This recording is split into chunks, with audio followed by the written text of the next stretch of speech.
con casi plena seguridad en el próximo año o 2 años, manejo paliativo en pacientes que tienen otras comorbilidades o que no son candidatos a los manejos finales que pueden prolongar la sobrevida, como asistencias ventriculares y trasplante cardíaco. La pregunta es de cuántos pacientes en Colombia, y vamos a hablar de nuestra realidad, estamos hablando. ¿Cuántos pacientes son posiblemente candidatos a asistencias ventriculares o a trasplante cardíaco? Y eso lo publicamos en el suplemento de la revista colombiana de cardiología, que probablemente ustedes han leído sobre clínicas y centros de falla cardíaca. Era obviamente el penúltimo capítulo, porque es la última opción o lo último que hacemos. No queremos que los pacientes lleguen a estadio D o sean refractarios. Y ese cálculo lo hice esta mañana mientras viajaba en el avión y me alejaba de ustedes, ¿cierto? Y somos 49 millones de habitantes en Colombia, casi 50, 49.8 millones de habitantes.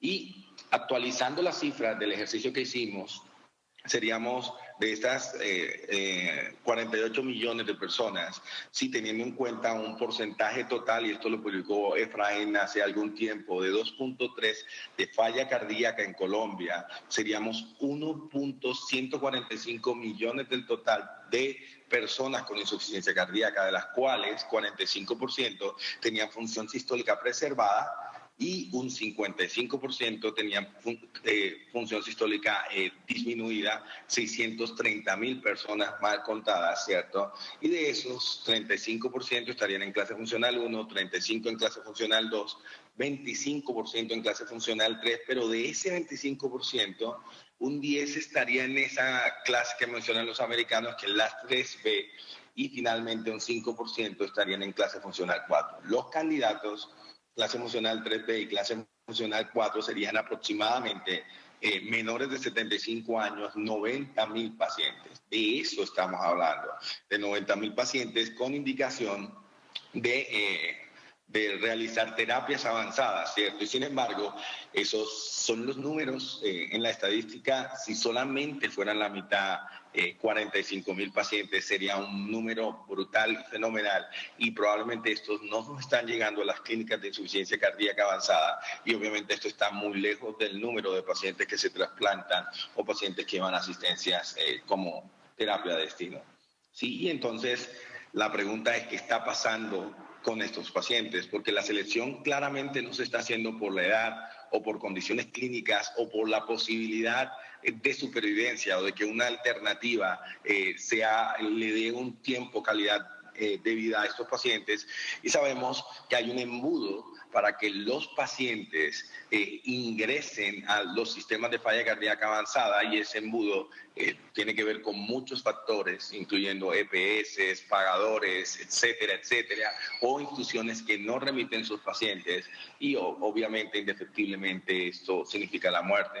Cuando uno mira por qué un paciente de falla cardíaca mira la historia natural, no ingresa a un programa de falla cardíaca avanzada, probablemente la culpa lo tiene que estos pacientes son muy fluctuantes y pueden variar entre clase funcional 3, clase funcional 4, periódicamente, y el paciente puede tener alguna sensación de bienestar cuando se hospitaliza, ¿cierto?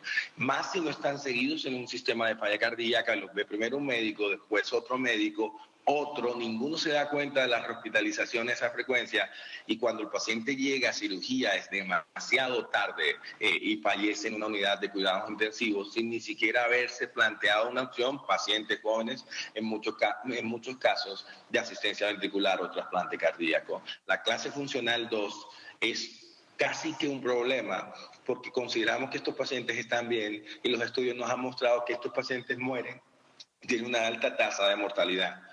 ¿Cómo puedes estar seguro que el paciente es refractario? Bueno, y tenemos varias formas para saberlo. La rehospitalización definitivamente es probablemente el predictor más fuerte de mortalidad. Si un paciente se está hospitalizando por síntomas de insuficiencia cardíaca, ese paciente va a morir a corto plazo, y cada rehospitalización agrega un riesgo adicional de que ese paciente no sobreviva durante ese año. También tenemos los estratificadores o los scores de riesgo, hay varios. El Seattle Heart Failure Model probablemente es uno de los más interesantes y más importantes, es el que utilizamos nosotros, y eso también nos pueden ayudar a hacer una predicción de cuánto puede el paciente sobrevivir cuando está refractario. Y esta gráfica probablemente la conocen porque es el famoso estudio de la doctora Mancini hace casi 30 años, que demostró que un muy buen discriminador de mortalidad es el consumo pico de oxígeno, y un consumo pico de menos de 10 se asocia a más de un 70% de morir en el próximo año. Así que utilizando score de riesgo, utilizando la hospitalización o rehospitalizaciones del paciente y finalmente el consumo pico, podríamos hacer una predicción de cuando nuestro paciente está en riesgo de muerte a corto plazo y movernos ya no solamente a seguir manejando el paciente con el tratamiento que ya no está funcionando, sino a terapias avanzadas. Trasplante es nuestra primera opción y es una gran alternativa. Sin embargo, tiene varios problemas que no hemos podido solucionar del todo. La sobrevida sigue siendo corta, es la sobrevida condicional en el mundo, o sea, es el paciente que sobrevive más de un año, está alrededor de 13 o 14 años. Si la sobrevida en general o global está alrededor de 11 años. Todavía, si hablamos de un paciente de 65 años, no hay problema, pero si estás hablando de un paciente de 20, 30 años, una sobrevida de 10, 11 años probablemente no sea suficiente. Mejor que obviamente no trasplante. La otra cosa es que tenemos un número de donantes limitado. Muchos pacientes en falla cardíaca refractaria, pero pocos pacientes llegan realmente a la alternativa final, que es trasplante cardíaco. El resto de pacientes, desafortunadamente, están muriendo dentro del sistema, ¿cierto? Esto es, las estadísticas de donantes fueron las últimas publicadas por el Ministerio, por la Red Nacional de Trasplante, y esto va a cambiar. Esto cambió con la nueva ley. Fíjense, la Regional 4 a la que yo pertenezco, que es Santander, el número de donantes era muy bajo. Este número se ha cuadruplicado después de la promulgación de la ley que no nos hace donantes obligatorios. Dice que tienes que decir en vida si no eres donante, y le quita el poder a la familia de decidir si se hace o no el trasplante. Esto ha funcionado relativamente bien, la verdad, mejor de lo que yo pensaba. Y solamente viendo trasplantes de riñón, hemos hecho 2 veces o 3 veces en la Fundación Cardiovascular lo que hicimos todo el año pasado, y donante renal depende mucho, trasplante renal depende mucho de los donantes. Ese fue en este año el número de pacientes. ¿Se acuerdan del número? 90.000, en el peor escenario 40.000, 65 pacientes hicimos de trasplante cardíaco en el 2015, esa es la estadística ya de 2 años, ahora debe estar alrededor de 80 o 100 en promedio de lo que hacemos o hemos hecho en los últimos años, que suena un porcentaje pequeño para el número de pacientes que están muriendo por insuficiencia cardíaca. Supresión inmunológica, rechazo, muchos más problemas que tiene trasplante cardíaco, que aunque la calidad de vida es brutalmente buena, también el cuidado que mantienen estos pacientes y el costo mensual sigue siendo importante, a pesar de que es la primera línea y sigue siendo hoy todavía en nuestros países la primera línea de tratamiento. El problema más importante de trasplante cardíaco probablemente es eso, es que hemos hecho muy poco avance en los últimos 20 años, tacrolimus probablemente, y algo de mapeo de rechazo es probablemente lo único que tenemos que contar a ese respecto. Por eso surgen las asistencias ventriculares como una opción, y obviamente se trata de que si el corazón funciona como una bomba y la bomba no está funcionando bien, tú puedes proveer una bomba adicional, algo que lleve la sangre del corazón a los órganos, sobre todo a la aorta, con la suficiente presión para que perfunda cerebro, riñón, hígado y los órganos blancos o necesarios para que te mantengas vivos. Y conceptualmente simple, obviamente necesitas un motor, tubos que lleven la sangre y obviamente una batería que le dé la energía al motor. Tenemos varios tipos de bombas, ustedes la conocen, la bomba de tipo centrífuga, la bomba axial y finalmente probablemente lo que va a ser el futuro en los próximos años, que es la que están viendo abajo, que es la bomba levitada o la que es capaz, sin tener un soporte fijo, de mover la sangre a través del circuito. Estas son las asistencias ventriculares que tenemos en Colombia o las que hemos utilizado, ¿cierto? Y las que les muestro a la derecha son las que se utilizan como terapia de destino. El Harmony 2, ya tenemos el Harmony 3, el Heartwave, que no lo hemos colocado todavía en Colombia, y el corazón artificial total, que tampoco está aprobado. Lado izquierdo ven los dispositivos de soporte percutáneo, y en el centro el Burning Heart y ECMO son dispositivos para soporte en cuidados intensivos que también utilizamos. El ECMO probablemente el más importante de todos en otro escenario. También en el suplemento nuestro de falla cardíaca mostramos, y esto ya hay que actualizarlo, ¿cierto?, cuál era la experiencia de los centros en Colombia y cómo ha crecido permanentemente el número de pacientes que colocamos en asistencias ventriculares, la mayoría como puente a una mejoría o a trasplante cardíaco, pero bueno, ya está también creciendo. Ya este año completamos en Colombia 9 pacientes que van a un dispositivo de largo término. Por ahora solamente la Fundación Cardiovascular lo ha hecho, pero estamos esperando, y eso va a pasar tarde o temprano, que otros centros empiecen también a moverse a estos dispositivos como terapia de destino. Esa es la clasificación de los dispositivos de acuerdo al ventrículo que soportan, a la posición anatómica, al tiempo, la intención del uso y al mecanismo de la bomba, que es lo que se está probablemente mejorando más rápidamente, y están subsanándose los errores iniciales que producían mayor riesgo de trombosis dentro del dispositivo y también de embolía sistémica y a nivel cerebral, que fue una limitación inicial. Todavía es un problema de estos dispositivos. Sí, estos son los que clasificarían, y hay que incluir ahí en esa gráfica el Harmony 3 como dispositivos de flujo continuo que pueden servir como terapia de destino. ¿A quiénes se lo debo poner? Eso es una pregunta interesante. Y el ELSO creó esta escala que se llama la escala Intermax, que es basada en el registro Intermax, de acuerdo al compromiso orgánico del paciente, su necesidad de soporte y además a cuántas veces se rehospitaliza o no. Ustedes conocen la escala Intermax, por eso no se la voy a mencionar, pero lo interesante de la escala Intermax es que sabemos que los que están más graves, los Intermax 1 y 2, no son muy buenos pacientes para embarcarse en una terapia de destino, pero tampoco trasplante. Sobre todo los 1, los Cross and Born, son pacientes que pasaron la línea y probablemente no hay retroceso, y el deterioro orgánico, multiorgánico, hace que el éxito sea muy bajo cuando te mueves a terapias avanzadas en estos pacientes. Y los Intermax 7 o 6 en clase 3B, probablemente haya que hacer otras cosas antes de considerarlos en listas, aunque son muy buenos pacientes. Probablemente la sobrevida no es tan mala como para no diferir un procedimiento que es costoso en el tiempo. Los Intermax 3, 4 y 5 probablemente son los clientes adecuados o pacientes adecuados para este tipo de máquinas.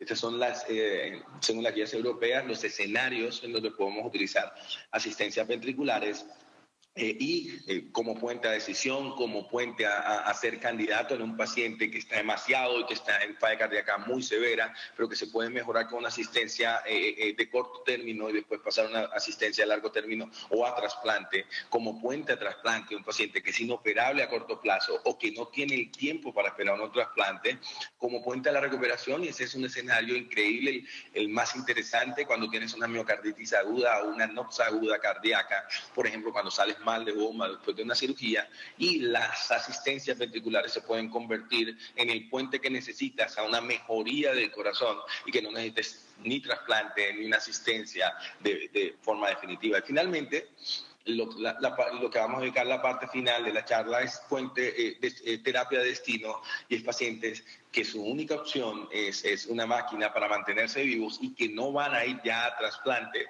y se van a mantener en una asistencia ventricular.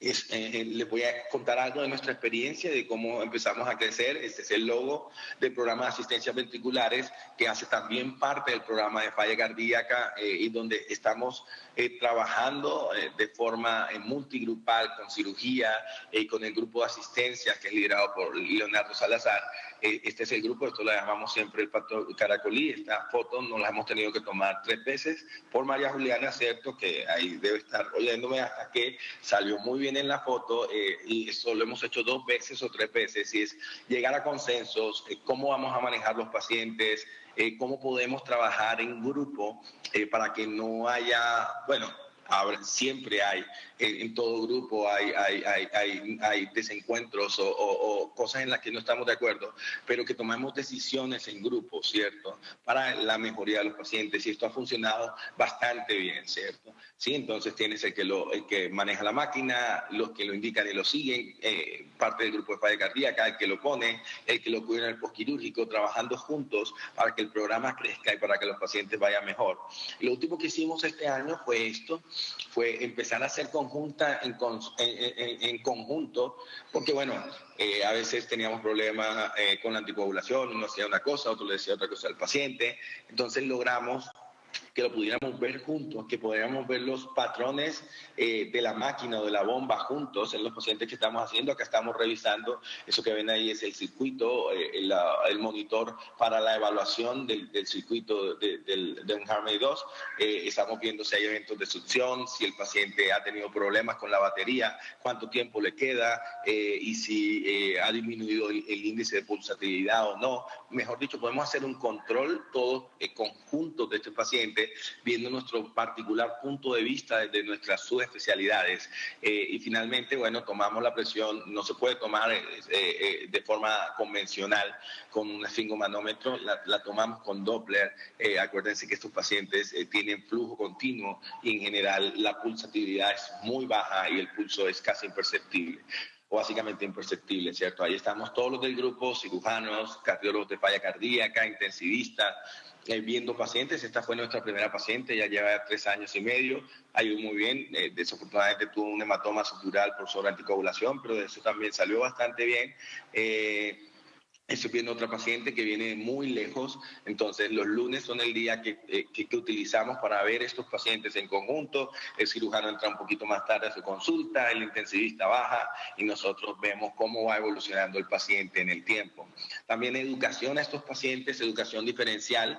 Le damos educación diferencial a los pacientes de trasplante, a los pacientes de falla cardíaca, y ya empezamos el programa de educación a los pacientes con asistencia ventricular, que sepan cómo manejar el dry line, cómo cambiar las tomas de energía, cómo conectarse a la bomba, y indicaciones especiales. Siguen siendo pacientes de falla cardíaca de por vida, ¿cierto? Esta es Adriana, nuestra jefe, con nuestros pacientes. Este muchacho que ven a la derecha es de Venezuela, le colocamos un HeartMate 3, es el primer HeartMate 3 que colocamos en Latinoamérica. Ahorita les voy a mostrar un poquito más sobre el circuito, por la razón de que no se podía trasplantar. Falla cardíaca terminal, su país no tiene un programa de trasplante y básicamente no tenía muchas opciones, ¿cierto? Este es como cambiamos, este es lo que hemos puesto los 7 primeros, el HeartMate 2 con el dispositivo con bomba axial, y el primer caso que se hizo en Sudamérica, los 3 casos que siguieron después, que también está en la publicación, el equipo que estuvo detrás de la colocación del primer HeartMate 2 y cómo nos comunicamos. Tenemos un grupo de falla cardíaca avanzada, tomamos decisiones o tratamos de tomar decisiones rápido, ver pacientes, cuáles se mueven a asistencia a corto plazo y cuáles a largo plazo. Y finalmente hemos tratado de ayudar a otros centros que hacen asistencia. Leonardo y Antonio, que nuestros cirujanos se mueven, colocan ECMOs, los traemos, o a veces los traemos y colocamos el ECMO en la fundación. Y si mejoran, pues los devolvemos cuando están mejor. La pregunta final es, ¿algún día serán la primera opción? Miren cómo ha evolucionado la asistencia ventricular en los últimos 5 años, 6 años. De las primeras mortalidades, este que ven acá abajo en amarillo es el HeartMate 1, el XB, que es un desastre, y el 2 mejoró muchísimo, y cada vez que hacemos un corte cada 2 años, la sobrevida es inclusive similar, y a poco plazo, pienso yo, puede ser superior a la de trasplante cardíaco. Estos 2 centros, y cómo empezaron su primera estadística en verde y su segunda estadística 2 años después, casi un 20% de supervivencia por detalles que empezaron a encontrar en las asistencias a largo plazo. y las series como han evolucionado en el tiempo y ya hoy tenemos estadísticas que muestran una supervivencia similar a trasplante. Nosotros hemos colocado 9 y tenemos 8 pacientes vivos y la clase funcional promedio es 2 o 1, ¿cierto? Tienen un flujo constante líquido. La calidad de vida, uno dice, pero bueno, trasplante no necesitas cables ni nada de eso, pero fíjense que la clase funcional mejora mucho con asistencias. Una vez las colocas de clase funcional 4 o 3, la mayoría se encuentra en clase funcional 2 a 1, en el tiempo, en el seguimiento, pero sobre todo la calidad de vida, que no depende solo de la clase funcional, mejora de una manera muy importante, y este es el Minnesota de estos pacientes, en los estudios clínicos y cómo claramente mejoran, inclusive algunos les propones trasplantes o les proponen trasplantes en otros lados, nosotros hacemos no hacemos terapia puente a trasplante cardíaco y los pacientes se niegan, ya están adaptados, conocen su equipo y definitivamente prefieren estar permanecer con el equipo porque también conocen los problemas de trasplante. Las guías le dan una indicación alto a las asistencias como terapia de destino y finalmente, bueno, ustedes saben cómo evoluciona la tecnología. Es por lo que creo que la batalla la van a ganar las máquinas, porque la tecnología y la ingeniería evoluciona a un paso brutal y rápido. Tenemos hoy celulares que nos hablan, así como hemos logrado hacer mucho más pequeños los sistemas, que le voy a mostrar. Es el Harmony 3, ¿cierto? Es totalmente magnético y la ventaja que tiene es que el flujo es constante y el rotor se mantiene alto, a pesar que independiente de que disminuya el flujo de sangre. Eso hace que haya menos problemas en la reología y haya menos problemas cuando haya menos episodios de embolización de la bomba. Finalmente, muchos problemas nos faltan por mejorar, llevar quitar el dry line, si eso lo podemos hacer y quitar y poner baterías externas. Eso, la infección del dry line, que es uno de los principales problemas, estaría por fuera de la ecuación. Estos son nuestros pacientes y cómo mejoran después de colocar asistencias ventriculares y cuando los llevamos a los talleres o asistimos a otras conferencias. Esos son 3 pacientes con Harmony 2. Ellos no alcanzaron la nueva tecnología. Finalmente sabemos que trasplante, asistencia ventriculares, pacientes jóvenes sin comorbilidad adicional se pueden convertir en alternativas importantes a la muerte, que es el desenlace final de la falla cardíaca avanzada refractaria. Muchas gracias.